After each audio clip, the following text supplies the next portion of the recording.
Grow what you eat.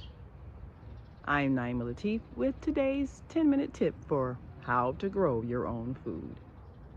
If you have a tree, you probably had leaves and you probably thought you were supposed to rake up the leaves. But unfortunately, we have been learning something that's incorrect. If you have leaves, the leaves are there to replenish the nutrients in the soil. Once they decompose, the leaves actually help the soil underneath become healthier. So if you have a tree, you're going to have leaves that sink into the ground over time. They're going to be covered with winter snow, and they're going to be covered with spring rain, and they're going to decompose. So if you have a tree, it's going to do its job by producing leaves. Once the leaves have been blown off the tree and the tree is bare and the leaves are on the ground, what city dwellers have learned how to do is to rake the leaves, believing that that's what you're supposed to do, believing that leaves on the ground is a sign of an unkempt lawn. But what is happening, in fact, is that Mother Nature is repairing herself, just like our bodies are designed to repair and rebuild. So is the earth. The leaves provide a natural way for the earth to reclaim its nutrients, its vitamins, and all of those things that help the soil to be able to grow what we need. So if you did allow your leaves to do their job, you're going to see some different kinds of plants growing. And you're going to see the plants growing that your earth needs for its vitality. Now, these are some very beautiful purple plants. Yes, they are. And you didn't plant them if they're growing wild. They just happen to spring up. Unfortunately, because we don't know what things are for, we kill things.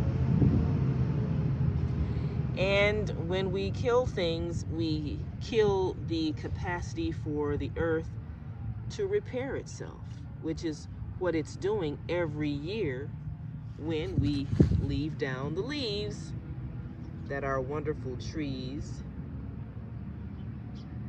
are shaking loose. And not only do leaves help the earth, leaves help the squirrels that build their homes in the trees, because this is what they use to build their homes. They use the leaves, the dead grass, the branches. They weave it all together in a nice, safe nest for their young, for their children. Squirrels are a very vital part of our ecosystem as well, because they help to spread the trees by burying the nuts and the seeds. That's what they do. They bury them for later. And then the ones they don't gather, those sprout up into new trees. So it's all one system, everyone working together. We just need to be a little more knowledgeable about all of the plants that are growing if we just left them alone.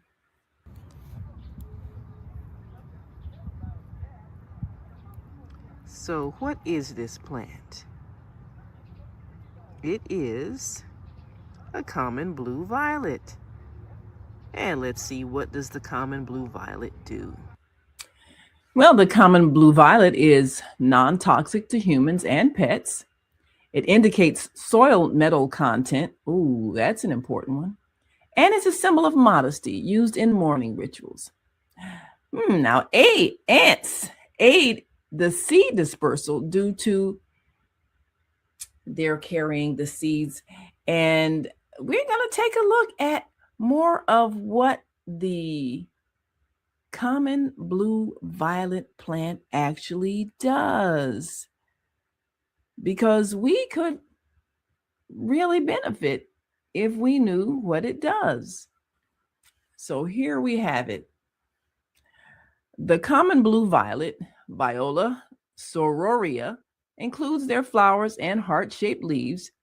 They're edible, are highly nutritious, packed with vitamins A and C, and possess medicinal properties used for soothing respiratory issues, reducing inflammation, and treating skin conditions.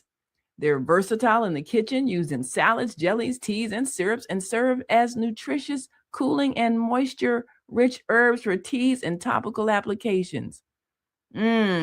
Culinary uses, they're also raw consumption. Both leaves and flowers are edible raw, making them excellent additions to spring salads. Cooked greens, young leaves can be cooked like spinach or used as a thickener in soups and stews due to their mucilaginous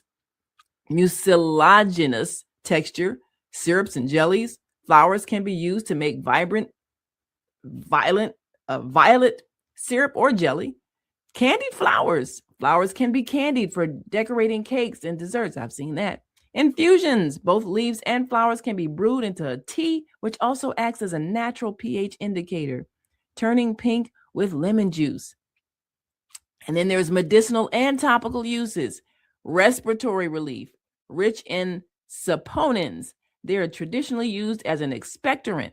That's what you need to spit up. To soothe dry, hacking coughs, bronchitis, and sore throats. Lymphatic system support, used as a tonic to support the immune system and move fluids in the body. Skin health, infused oils or salves are used to treat dry skin, eczema, insect bites, and hemorrhoids. Pain relief, poultices, or compresses of the leaves can be applied to alleviate headaches or joint inflammation.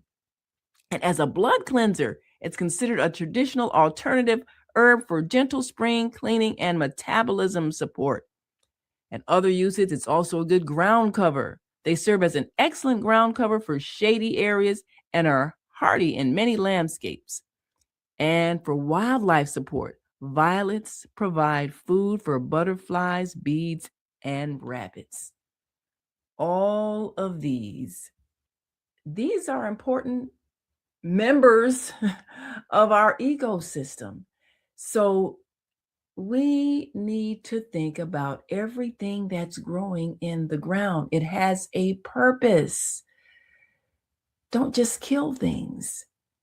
And remember to respect the leaves and their purpose. It's more than you think. If we just let nature do its job, we could benefit so much more. Every flower, every leaf has a meaning. It's teaching us something.